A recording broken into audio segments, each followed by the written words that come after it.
Дорогие друзья, всем привет! Вы на канале Готовим с Катрусей. Сегодня я хочу поделиться с вами рецептом, который всегда выручает, когда нужно что-то приготовить по-настоящему сытное, родное и любимое с детства. Мы пожарим сочные домашние котлеты из свиной лопатки с чесночком и специями. Они получаются настолько нежными, что буквально тают во рту. Устраивайтесь поудобней на нашей уютной кухне. Рецепт простейший, так что погнали! Начнем с основы наших котлет, с мяса. Сегодня у меня отличный кусок свиной лопатки. Я всегда выбираю именно ее, потому что в ней есть правильный баланс нежного мяса и небольших жировых прослоек. Это главный секрет того, чтобы котлеты не получились сухими. Для приготовления котлет нам также понадобится растительное масло для обжарки, сухарики, молочко. Мы будем заливать сухарики молочком, картофель, чесночок,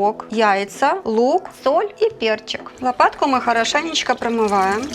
Для начала мы берем наши сухарики и заливаем молочком. Сухарики мы добавляем для того, чтобы наш фарш был сочным. Подготавливаем наше мясо для фарша. Будем резать его на порционные кусочки. Нарезаем кусочки такого размера, чтобы они потом поместились у нас в мясорубку. Мясо у нас 800 граммов. Вот такие кусочки мяса у нас получились. Дальше мы будем очищать картофель и работать с лучком. Для фарша у нас идет одна картофелина, вес приблизительно 100 граммов. Отправляем нашу картошку в водичку. А теперь, друзья, займемся луком. У нас 2 луковички. Одну луковицу мы почистим и отправим потом в фарш. Будем перемалывать его на мясорубке. Вторую луковичку мы тоже очистим и поджарим ее на растительном масле. Будем добавлять жареный лук в наш фарш. Он придаст необыкновенную сочность нашему мясу. Очищаю лук. Лук мы очистили, теперь мы будем его промывать под водичкой, чтобы потом не плакать при нарезке. Для обжарки лука понадобится вот такое количество. Секрет идеальных котлет – это правильные овощи. Мы берем лук, несколько зубчиков чесночка и одну картофелину. Лук даст сладость, чеснок – характерный домашний аромат, а картошка – пышность. Ставим сковородку на плиту, будем обжаривать наш лучок. Добавляем растительное масло. Уменьшаем температуру нагрева. Смотрим, чтобы наш лучок не подгорел. Постоянно помешиваем. Будем жарить до слегка золотистого цвета. Наш лучок слегка поджарился, он уже готов. Знаете, друзья, домашний фарш никогда не сравнится с покупным. В него мы вкладываем заботу и точно знаем, что у нас внутри. А сейчас мы будем перемалывать мяско, лучок и сухарики вместе. Я буду класть постепенно. Чуть-чуть мяско, потом лучок, потом сухарики. Друзья, если у вас нет дома сухариков, не беда. Вы можете добавить пару ложек панировочных сухарей. Я сегодня сухари сделала в тостере. Я поджарила белый хлебушек до румяной корочки. Сухарики можно заливать не только молочком, но и водичкой.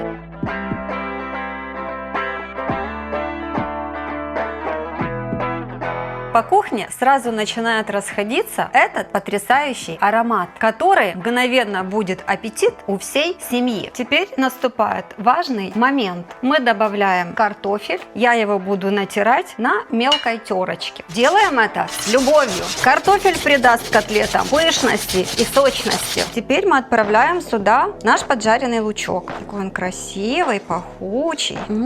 Какой ароматный. Теперь берем яйцо к мясу. Берем перчатки и будем наш фарш перемешивать. Теперь мы добавляем чесночок. Я много чеснока не кладу, а вы смотрите по своему вкусу. Хорошенечко все перемешиваем, чтобы все ингредиенты между собой соединились и подружились. Вторым этапом подсаливаю чуть-чуть наш фарш и еще добавлю перчика. Других специй я в котлеты не кладу. Это классический вариант. Соль и перец. Фарш мы перемешали. Смотрите, какой у нас красивый получился.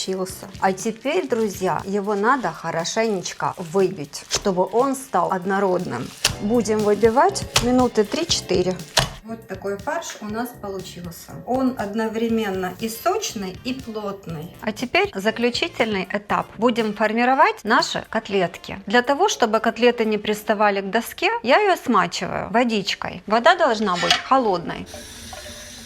Руки наши тоже должны быть влажными. Для этого я поставила холодную воду. Начинаем формировать наши котлетки. Берем приблизительно вот столько фарша и начинаем вот таким вот образом делать котлеты. Перекладываем с ручки в ручку, и вот такая красота у нас получается. Формируем аккуратненькие, плотненькие котлеты среднего размера. Проявляем немного терпения и заботы в каждой детали. Котлеты у меня получаются весом 50 граммов. Первую порцию котлет мы уже сформировали. Вот они лежат у нас такие вот красивые. Из этого количества фарша у нас получилось 20 котлеток. 19 больших и одна вот такая вот маленькая. Теперь приступаем к обжарке наших котлеток. Ставим сковородку на огонь, включаем плиту на максимальный нагрев. Наша сковородка слегка нагрелась. Добавляю растительное масло. Поддеваем лопаткой котлетку и опускаем в сковородку. Так выкладываем все котлетки.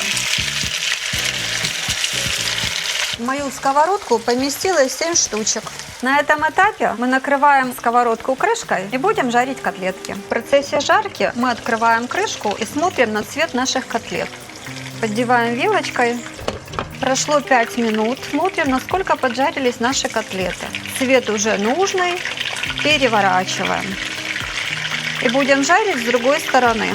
Вот такие красивые поджаристые котлетки у нас получаются. Сейчас я уже крышечкой котлеты накрывать не буду. Будем жарить их без крышки. Слышите этот волшебный звук шкварчания? Вот оно, настоящее кулинарное счастье. Аромат на кухне стоит просто сумасшедший. На него уже точно сбегутся домашние. Прошло еще 5 минут. Проверяем, какие котлетки у нас с другой стороны.